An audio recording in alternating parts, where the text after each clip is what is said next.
እንግዲህ ዛሬ ቆይታ የምናደርገው በሐዋሳ ከተማ አስተዳደር ስር የሚገኙ ከግል ትምህርት ቤቶች ከቅዱስ ገብርኤል ትምህርት ቤት በ2017 ትምህርት ዘመን 12ኛ ክፍል ተፈትነው ከፍተኛ ውጤት ካስመዘገቡ ተማሪዎች ጋር ቆይታ የምናደርግ ይሆናል። ሚያናንያ መንግስቱ ይባላል። የ2017 ዓመተ ምህረት የቅዱስ ገብርኤል ትምህርት ቤት የ12ኛ ክፍል ተፈታኝ ነበርኩኝ። እናም በዛ ፈተና ከ600 560 ማምጣት ችያለሁ። እንደሚታወቀው እዚህ ቦታ ለመድረስ ጉዞ ቀላል አይደለም። ያው ከመጀመሪያ ጀምሮ የቤተሰብ አለ፣ የትምህርት ቤት አለ፣ በአካባቢ ያለ ሰው የጎረቤት የሁሉም ተሳትፎ ያለበት ነገር ነውና ብቻዬን ያደረኩት ማለት አልችልም። በመጀመሪያ ደረጃ መምህራን አሉ። ከሁሉም ለኛ ቅርብ የሆኑ መምህራን ናቸው። ከዛ ባለፈ ቤተሰብ አለ። ቤት ባለው ከግፊት ጋር በተያያዘ ከብርታት ጋር ሞቲቬት ከማድረግ በተያያዘና የነሱ ልፋት ከኛ በላይ ነው ማለት እንችላለን። እና ከባድ ቢሆንም ያው አንዳንዴ ውጤቱን ፍለጋ ብዙ ረጅም ጉዞዎችን መጓዝ አለብንና እኔም ጓደኞቼም አሁን እንደሚታወቀው የኛ ግቢ 100% ነው ያሳለፈውና በእኛ ትምህርት ቤት እንደ ትሬንድ ተደርጎ የሚወሰደው አንድ ተማሪ የሆነ ነገር ካወቀ ወይም በደንብ አንደርስታንድ ካደረገ በደንብ ሼር የሚደራረግ ነገር አለ። ግሩፕ ዲስከሽን በደንብ አለን። በሳምንት 2 ቀን ለግሩፕ ዲስከሽን ተብሎ ሰፊ ሰዓት ይሰጠናልና እንደዛ እርስ በርስ በመረዳዳት በመደጋገፍ ነው ይሄን ውጤት ማምጣት ይቻላል። እኛም ብንሆን የግላችን ጥረት አለ። በእርግጥ ያው የእግዚአብሔር እርዳታ ታክሎበት በደንብ ለፍተናል፣ ጥረናል። ከዛ ባለፈ ከጓደኞቻችን ጋር በደንብ ተረዳድተን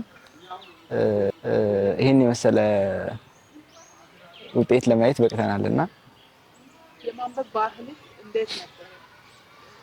ታነበው ሰዓትን የሰዓት አጠቃቀም እንዴት ነው? ከማንበብ ባህል አንፃር እኔን የሚጠቅመኝ ምንድነው ክፍል ውስጥ አስተማሪ ያለው ምንም ነገር አታልፈኝም ማለት ክፍል ውስጥ ስንማር በደንብ ሰማዋለሁ።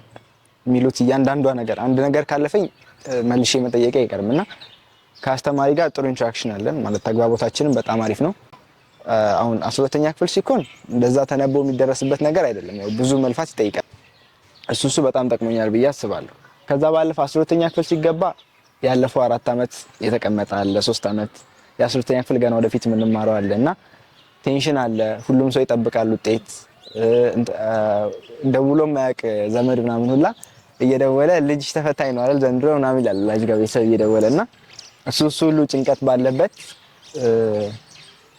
ሐሳብን ሰብስቦ በደንብ ቁጭ ብሎ ማንበብ በጣም ከባድ ነገር ነው።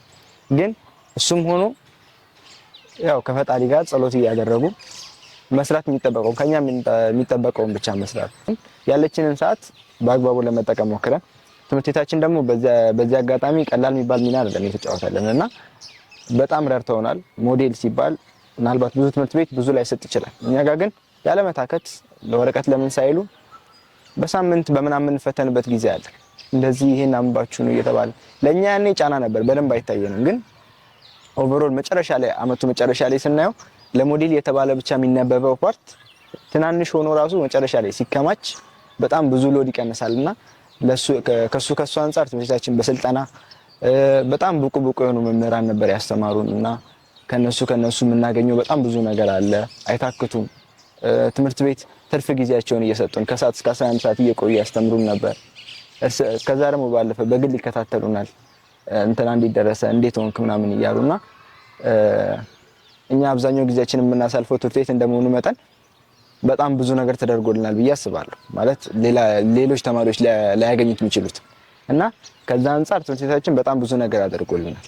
ከዛ ባለፈ ስለ ፈተና አሰራር እና ከዛ አንፃር በትምህርት ቤት በደንብ ድጋፍ ተደርጎልን የተማርነውና የኛ ብቻ ሳይሆን የትምህርት ቤቱም የመምህራንም የወላጆችም ውጤት ጭምር ነውና በዚህ ሰዓት ከሀገር አቀፍ ደረጃ ከ50 ትምህርት ቤቶች ውስጥ መሆን በጣም ትልቅ ነገር ነው ብዬ አስባለሁ።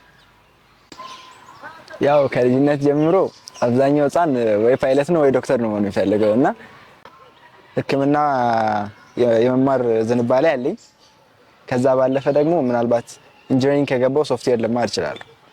ከሁለቱ በአንዱ ልቀጥል አስቤያለሁ። ደሳለሽ እንግዲህ የአመቱ በክልሉ ካሉት ሴቶች አንደኛ ውጤት ያመጣሽ ተማሪ አስተማሪት ግሩም ነው።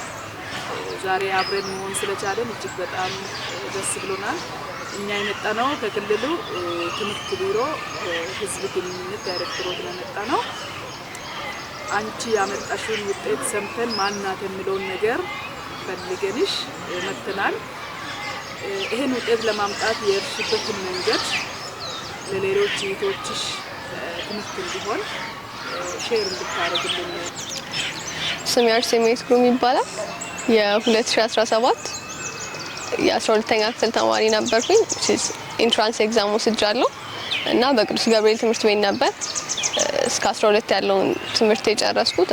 የክፍል ውስጥ የትምህርት ክትትል አንደኛ ትምህርት ቤት አንድ ክላስ ውስጥ እኛ 40 ደቂቃ ይሰጠናል ከአንድ አስተማሪ ጋር እና አስተማሪዎችንም ፓንክቹዋል ናቸው። በሰዓት ይገባሉ። ኖስ ላይ ብዙ በተለይ 12 ከገባን በኋላ ኖስ ላይ ብዙ ፎከስ የሚያደርግ አስተማሪ አልነበረም። which is ሁሉም ነገር ዲስከሽን ነው እና ክላሱንም ሳቢ ማድረግ የነሱም የአስተማሪዎቻችንም ችሎታ ክላሱን በጣም ሳቢ ማድረግ ነገር ነበራቸው። እኛም ደግሞ ያው ቤት ከገባን በኋላ ብዙ ነገር ስለሚጠብቀን የ12ኛ ክፍልን ከክፍል ጨርሶ ለመውጣት በደንብ አቴንሽን ሰጥተን እዛው ክፍል ውስጥ ጨርሰን ለመውጣት ነው ያቅማችንን እንሞክረው። እኔም እንደዛ ነበር ሳረግ የነበር። ቤትኛ ከትምህርት ቤት ወጥተን ቤት የምንሄደው 11 ሰዓት ነው። which is ጠዋት 2 ሰዓት ገብተን ግቢ 11 ሰዓት ነው ከዚህ የምንወጣው። ቤት 12 ሰዓት ነው የምንደርሰው እና ኦልሞስት የቀናችንን አብዛኛውን ሰዓት ከእንቅልፋችን ሲቀነስ ትምህርት ቤት ነው የምናሳልፈው። ስለዚህ ያለችን አማራጭ ምንድናት? ሰዓታችንን እንደምንም ከፋፍለን የትምህርት ቤቷን ነገር ኢፌክቲቭሊ መጠቀም ነው።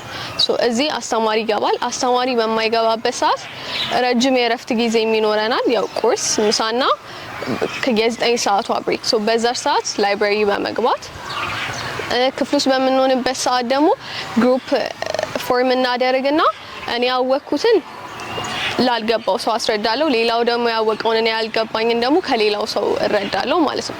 በግሩፕ ዲስከሽን እና የቀረውን ሰዓት ደግሞ ላይብራሪ በመግባት ሰዓታችን እዚህ ኢፌክቲቭሊ እንጠቀማለን። ከዛ ደግሞ ከዚህ ከወጣን በኋላ ቤት የተለያዩ ሲስተሞችን ነበር እኔ እጠቀም የነበረው። እዚህ ግቢ በጣም ብዙ ሞዴል የሚበዛባቸው ሰዓቶች አሉ። ቴስት ይኖራል። የዛ ሰዓት የምጠቀማቸው ፕላኖችና ሞዴል ቴስት ሳይኖር የምጠቀማቸው ፕላኖች ይለያያሉ። ምክንያቱም እዚህ ጋር ተጨማሪ ነገር አለ። በሞዴል ከሌለ ደግሞ ጀስት የኔ ፕላን ብቻ ነው የማስኬደው። ቤት ከገባው በኋላ የእንቅልፍ ሰዓቴን ኮመን ናት። የሆነ ሰዓት ተኛለሁ።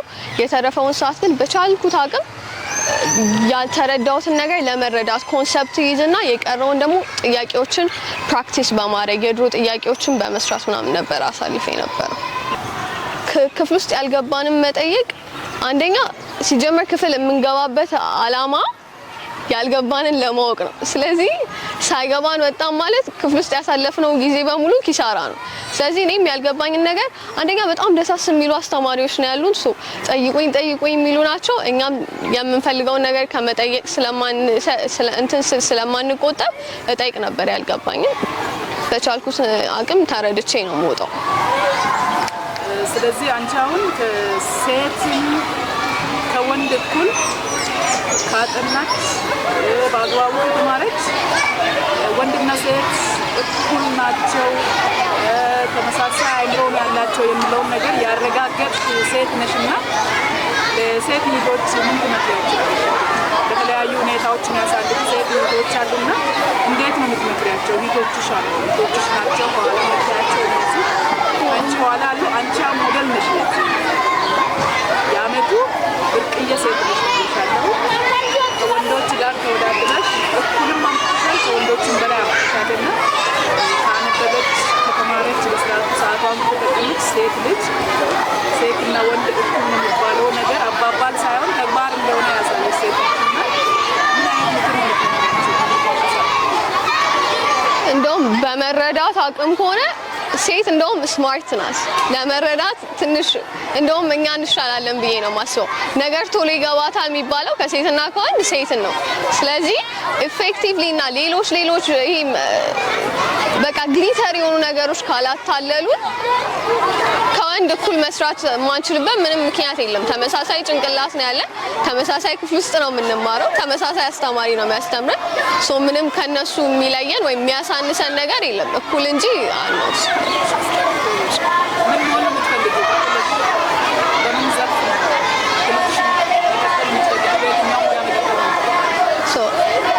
እኔ አሁን ሜዲሲን ፊልድ ነው ጆይን ማድረግ የምፈልገው which is ዶክተር ለመሆን ነው ማለት ነው አላማዬ። በቃ አሜን።